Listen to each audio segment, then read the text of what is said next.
जय हिंद दोस्तों, आज हम पढ़ने वाले हैं एचसीएफ। आप लोग भी देखिए और सीखिए।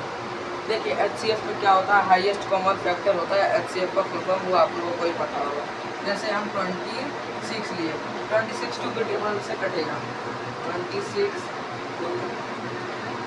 1 2 1 2 2 3 का। अब देखिए और नंबर आ गया। अब ये 13 से ही जाएगा। 13 13 कैंसिल आउट हो जाएगा। अब 2 मल्टीप्लाई बाय 13 यानी कि 2 को 13 बार पढ़ेंगे तो यानी 2 10 का 20 होता है। 26 आएगा इसका आंसर। ऐसे ही एक क्वेश्चन और लेते हैं। आप लेते हैं 28 का। ये 28 इवन नंबर है, 2 से कट जाएगा। अब 2 1 2, अब 4 2 का 8। अब देखिए फिर 2 है 14। अब 7 बार में कटेगा। अभी 7 तो और नंबर है, 7 7 के खुद कटेगा।